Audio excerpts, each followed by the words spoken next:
سارے نبیوں کے عہدے بڑے ہیں، میرے آقا کا منصب جدا ہے۔ سارے میرے ساتھ مل کر بلند آواز کے ساتھ پڑھیں گے۔ سارے نبیوں کے عہدے بڑے ہیں، میرے آقا کا منصب جدا ہے۔ سارے نبیوں کے عہدے بڑے ہیں، میرے آقا کا منصب جدا ہے۔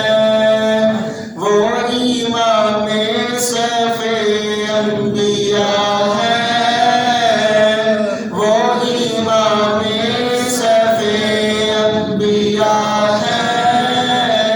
ان کا رتبہ بڑوں سے بڑا ہے، وہ امام صف انبیاء ہے۔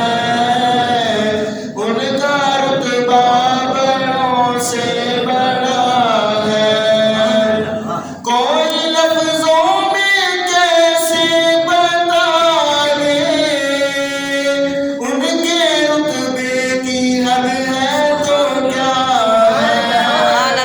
کوئی لفظوں میں کیسے بتا دے، ان کے رتبے کی حد ہے تو کیا ہے۔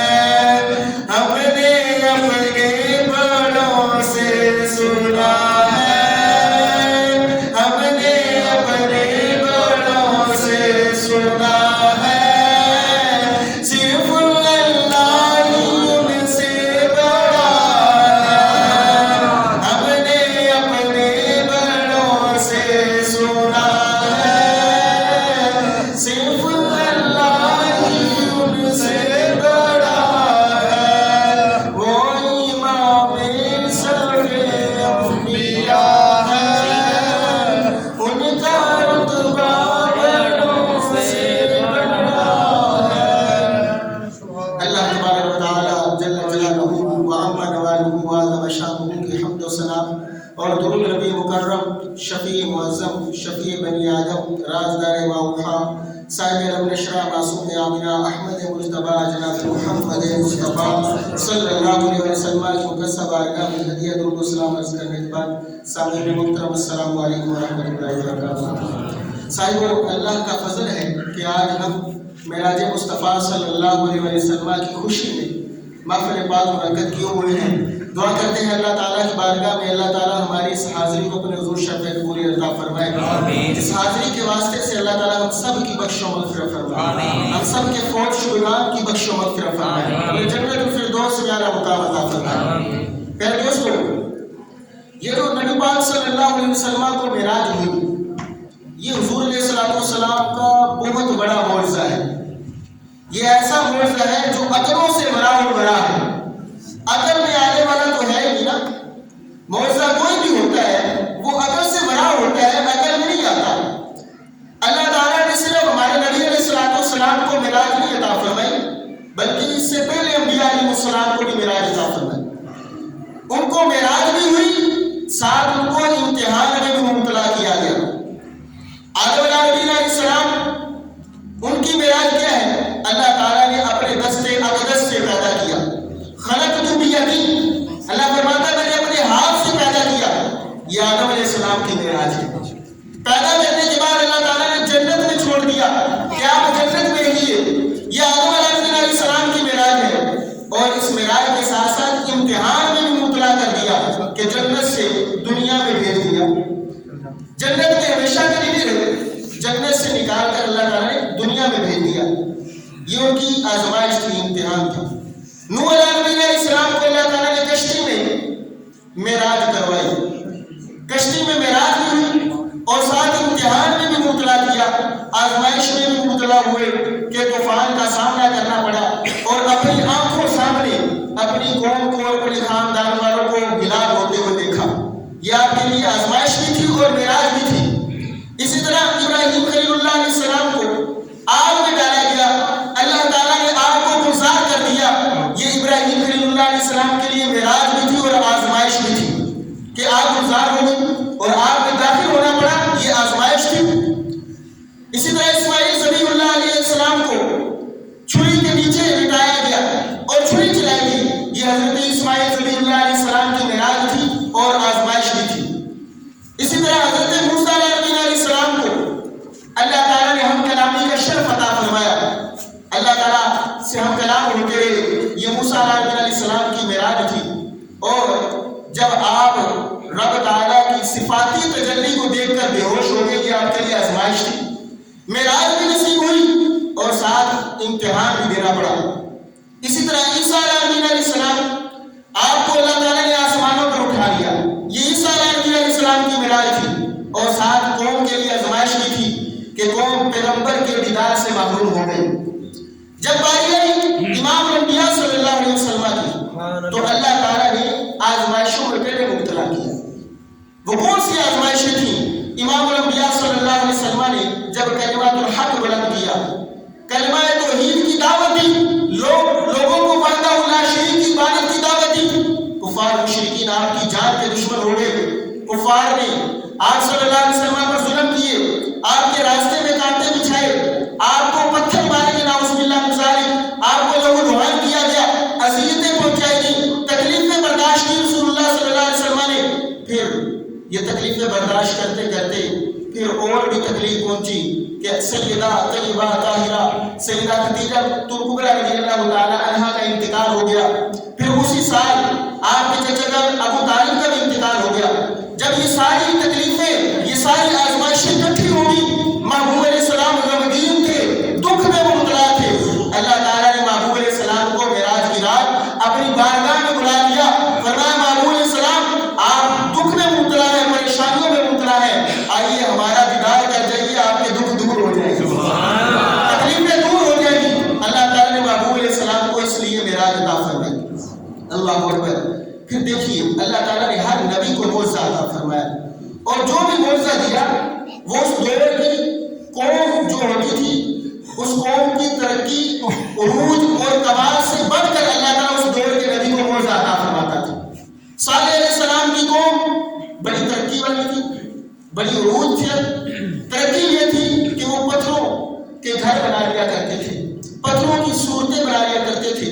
حالانکہ پتھروں کو تراش کر گھر بنانا، کمرے بنانے اور اس کے علاوہ صورتیں بنانا یہ بہت مشکل عمل ہے، تو قوم یہ سارے کام کرتی رہی، لیکن وہ پتھروں سے جاندار نہیں پیدا کر سکتے تھے۔ تصویریں تو بنانے پر قادر تھے لیکن جاندار بنانے پر قادر نہیں تھے۔ اللہ تعالیٰ نے صالح علیہ السلام کو یہ معجزہ عطا فرمایا کہ صالح علیہ السلام نے اللہ کی بارگاہ میں دعا کی، پتھر سے خوبصورت اونٹنی ظاہر ہو گئی۔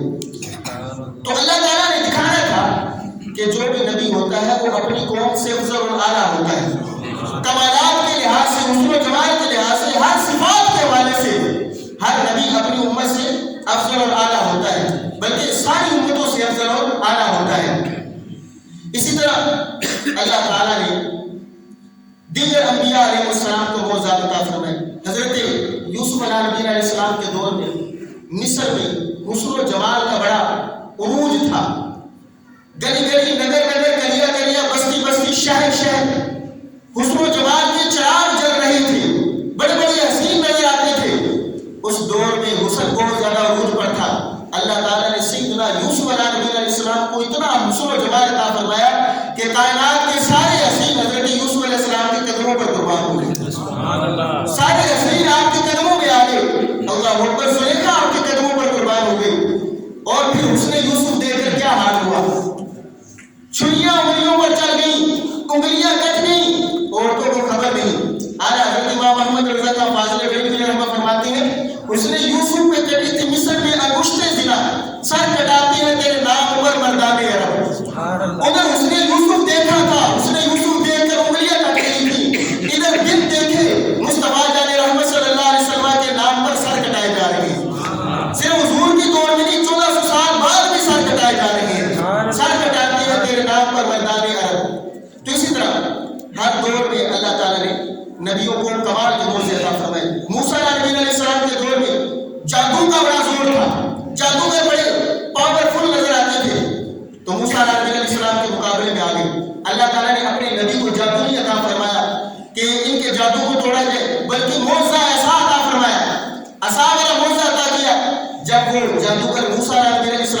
مقابلے میں آئے تو حضرت موسیٰ علیہ السلام کے سامنے انہوں نے رسیاں چھوڑ دی جو سانپ کی صورت اختیار کر گئی. حضرت موسیٰ علیہ السلام نے اپنا عصا مبارک چھوڑ دیا.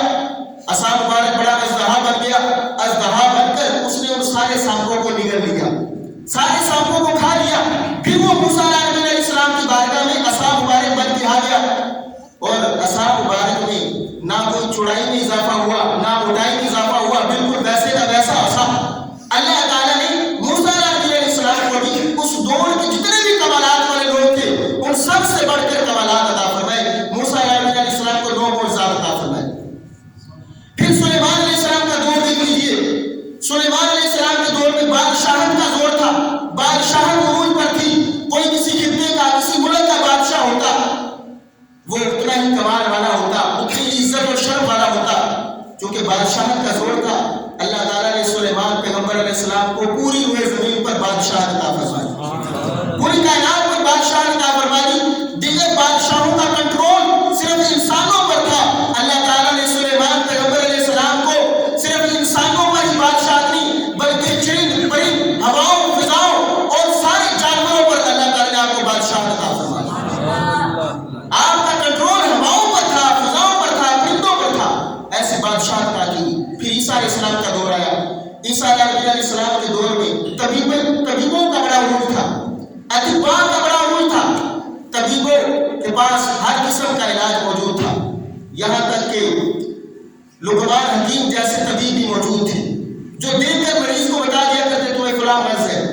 لیکن ان کے پاس 3 بیماریوں کا علاج نہیں تھا, کوڑ کی مرض کا, مادرزاد اندھوں کو شفا دینے کا اور مردہ کو زندہ کرنے کا. اب چونکہ اطباء بڑے عروج پر تھے, عیسیٰ علیہ السلام کا دور طبیبوں کا دور تھا, اللہ تعالیٰ نے عیسیٰ علیہ السلام کو یہ ساری چیزیں عطا فرما دی. آپ کے دم سے مادرزاد اندھے شفا پا جاتے تھے, آپ کے دم کرنے سے کوڑ کے مریضوں کو شفا مل جاتی تھی. آپ اگر کن باذن اللہ کہتے تو مردہ زندہ کھڑا ہو جاتا تھا, مردہ زندہ ہو جاتا تھا. اگر کوئی آپ کی بارگاہ میں کھانا کھا کے آتا, عیسیٰ علیہ السلام بتا دیا کرتے تم فلاں چیز کھا کے آئے ہو, فلاں چیز اپنے گھر میں رکھ کے آئے ہو. عیسیٰ علیہ السلام آپ مٹی کا پرندہ بناتے, اس پر پھونک مارتے, پھونک مار کے اڑا دیا کرتے تھے, اس میں زندگی آ جاتی تھی, جان آ جاتی تھی. اللہ تعالیٰ نے عیسیٰ علیہ السلام کو یہ کمالات عطا فرمائے. پھر وقت چلتا رہا, آہستہ آہستہ آہستہ آہستہ وقت گزرتا گزرتا, ساعتیں گزرتی گھڑیاں گزرتی, آخرکار امام الانبیاء صلی اللہ علیہ وسلم کا دور آ گیا. حضور جانا صلی اللہ علیہ وسلم کا دور آیا. اللہ تعالیٰ جانتا تھا کہ میرے محبوب علیہ السلام خاتم النبیین ہے, میں نے اپنے محبوب کو ختم نبوت کا تاج پہنایا ہے اور میرے محبوب علیہ السلام کا دور قیامت تک کا دور رہے گا. قیامت تک حضور کا کلمہ باقی رہے گا اور حضور کا کلمہ پڑھنے والے آئیں گے. اللہ تعالیٰ جانتا تھا کچھ لوگ ایسے بھی آئیں گے جو سائنسدان ہوں گے, جو سائنس پڑھنے والے ہوں گے اور پھر سائنس کی بنا پر بڑا عروج اور ترقی پائیں گے. سیارگاہ فلک پر کمندے ڈال دیں گے, چاند پر مریخ اور مشتری پر پہنچ جائیں گے. اللہ تعالیٰ جانتا تھا کہ امام الانبیاء صلی اللہ علیہ وسلم کے دور والے لوگ بڑا عروج پائیں گے, بڑی ترقی پائیں گے. اللہ تعالیٰ نے محبوب علیہ السلام کو معجزہ معراج عطا فرما دیا. 1400 سال پہلے محبوب کو معجزہ معراج عطا کیا تاکہ بعد میں آنے والا قیامت تک چاہے آسمان کی بلندیوں تک پہنچ جائے, پہلے آسمان تک پہنچ جائے, وہ میرے نبی علیہ السلام کی گرد راہ تک نہیں چھو سکتا, میرے نبی کی گرد راہ تک نہیں چھو سکتا. بلکہ یہ سائنسدان کیا چھوئے گا, وہ تو جبرائیل ہے.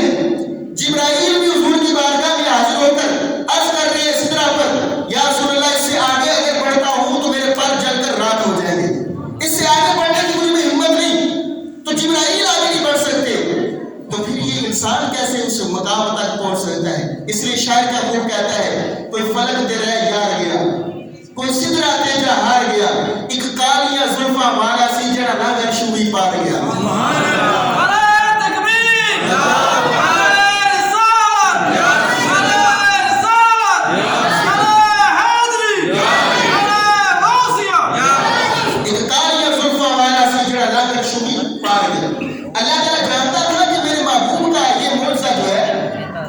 اس کا لوگ انکار کریں گے.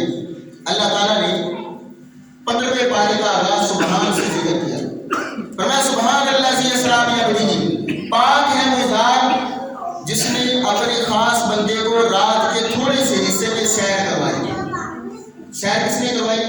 اللہ تعالیٰ. اب چاہیے تو یہ تھا کہ اس آیت کا آغاز مصطفیٰ جان رحمت صلی اللہ علیہ وسلم کے نام سے ہوتا، کیونکہ حضور کی معراج کا ذکر تھا تو مصطفیٰ جان رحمت صلی اللہ علیہ وسلم کا نام لیا جاتا. تو اللہ تعالیٰ نے اپنا نام ذکر کیا، اس کی کیا حکمت؟ اس کا جواب سن لیجئے. جواب یہ ہے کہ اگر اسی آیت کا ابتدا حضور کے ذکر سے ہوتا تو لوگ کہتے، لوگ اعتراض کرتے کہ حضور علیہ السلام تو ہماری طرح انسان تھے، وہ اتنی بلندیوں پر عروج پر کیسے چلیں گے؟ حالانکہ سائنس یہ کہتی ہے کہ زمین سے تو آکسیجن ختم ہو جاتی ہے، بغیر آکسیجن کے انسان سانس نہیں لے سکتا. تو اگر حضور کے ذکر سے ابتدا ہوتی تو سائنس کا اعتراض بننا تھا. اعتراض یہ ہو رہا تھا کہ 200 کلومیٹر اوپر جائے بندہ سانس ختم ہو جاتا ہے چونکہ آکسیجن ہی نہیں ملتی. اس سے اوپر چلا جائے انسان، عالم برودت شروع ہو جاتا ہے، جو ٹھنڈ والا مقام ہے وہاں پر جاتا ہے تو انسان برف بن جائے گا، اس سے آگے جا نہیں پائے گا. عالم برودت سے اوپر عالم حرارت آ جاتا ہے. عالم حرارت کو انسان کیسے قرار کرے گا؟ عالم حرارت یہ آگ کا ایک بھانپڑ ہے جس کو کراس کرنا بڑا مشکل ہے. پھر آسمان پر پہنچنا اور ایک آسمان سے دوسرے آسمان تک 500 سال کی مسافت، اسی طرح ہر آسمان کے درمیان 500 سال کی مسافت ہے. تو کیسے کوئی کراس کر سکتا ہے؟ لوگوں نے اعتراض کرنا تھا کہ حضور خود کیسے جا سکتے ہیں؟ عالم حرارت، عالم برودت، یہ کیسے کراس کیا جا سکتا ہے؟ یہ اعتراض ہو رہا تھا. اللہ تعالیٰ نے لفظ سبحان سے ابتدا کی. لفظ سبحان کا ذکر کر کے بتا دیا کہ میرے محبوب علیہ السلام کی معراج پر اعتراض کرنے والوں، اعتراض تم تب کرو جب محبوب خود دعویٰ کرے کہ میں خود گیا ہوں. بلکہ محبوب خود نہیں دعویٰ کر رہے، بلکہ دعویٰ تو یہ ہے کہ اللہ لے کر جانے والا، محبوب علیہ السلام جانے والے ہیں. جب اللہ لے کر جانے والا، محبوب جانے والے، تو پھر اعتراض ہوتا ہی ہے. پھر اعتراض کس بات کا؟ اللہ تعالیٰ لے جانے پر قادر، محبوب علیہ السلام جانے پر قادر ہے. آپ اگر پتھر کو اوپر پھینکے تو آپ پتھر پھینکنے پر قادر، پتھر کو اوپر جانے پر قادر، تو اس پر اعتراض کیسے وارد ہو سکتا ہے؟ اعتراض ہوگا، وارد ہوگا کہ آپ تنکے کو اٹھائیں، تنکے کو اوپر پھینکیں، تنکا کو اوپر جانے کے لیے قادر ہی نہیں ہے. آپ اگرچہ پھینکنے پر قادر ہیں، تنکا کو اوپر نہیں جا سکتا. اعتراض تب وارد ہوگا جب محبوب علیہ السلام خود کہیں گے کہ میں خود گیا. تو محبوب نے تو خود دعویٰ نہیں کیا، بلکہ لے جانے والی ذات اللہ کی اور جانے والے مصطفیٰ صلی اللہ علیہ وسلم. تو اعتراض وارد نہیں ہوتا. اعتراض ختم ہو جاتا ہے کہ محبوب علیہ السلام کو اللہ تعالیٰ خود لے کر گیا ہے. اتنا بڑا سفر طے کیا. اللہ اکبر. عقلیں حیران ہے کیسے سفر طے ہو گیا. سیرت حلبیہ کے اندر یہ روایت موجود ہے کہ کیسر روم کے پاس، روم کے بادشاہ کے پاس ابو سفیان کھڑا تھا. اب اسلام بھی قبول کیا اس نے. اسلام قبول کرنے سے پہلے وہ وہاں پر موجود تھا، وہاں کسی کام سے گیا تھا ابو سفیان. تو کیسر روم، بادشاہ روم نے اس سے پوچھا کہ جس شخص نے تمہارے ہاں مکہ شریف میں نبوت کا دعویٰ کیا ہے اس کی کچھ صفات تو بیان کرو، اس کے بولنے کا انداز کیسا ہے، کیا وہ کبھی جھوٹ بھی بولتا ہے؟ اس نے یہ پوچھنا شروع کیا. ابو سفیان ابھی ایمان نہیں لایا. ایمان لانے سے پہلے وہ کیا کہتا ہے؟ کہتا ہے اتنا کمال کا انداز ہے کہ بولتے ہیں تو من موہ لیتے ہیں، میٹھی بولیاں بولتے ہیں. بچپن سے لے کر اب تک ہم نے کبھی ان کو جھوٹ بولتے نہیں دیکھا، ہمیشہ سچ بولتے ہیں، میٹھے بول بولتے ہیں. اللہ اکبر. میٹھے بول بولتے ہیں، جو بھی ان کا کلام سنتا ہے ان کا ہی ہو جاتا ہے. کافی مشرک اپنے سرداروں کو کہا کرتے تھے، بڑوں کو کہا کرتے تھے کہ ان کی گفتگو نہیں سننی ہے، جو بھی نبی کی گفتگو سنتا ہے ان کا ہو جاتا ہے. کلمہ پڑھ کر مسلمان ہو جاتا ہے، جاتا ہے تو کافر ہوتا ہے، آتا ہے تو مسلمان ہوتا ہے، اس لیے اس کی گفتگو ہی سننی ہے. تو یہ ابو سفیان کیسر روم کے سامنے کیا کہہ رہے ہیں کہ میٹھے بول بولتے ہیں، جی میٹھے بول بولتے ہیں، شیریں کلام کرتے ہیں اور حسن و جمال کمال کا ہے اور ہمیشہ سچ بولتے ہیں. میٹھے بول سے میں ایک شعر پڑھوں گا.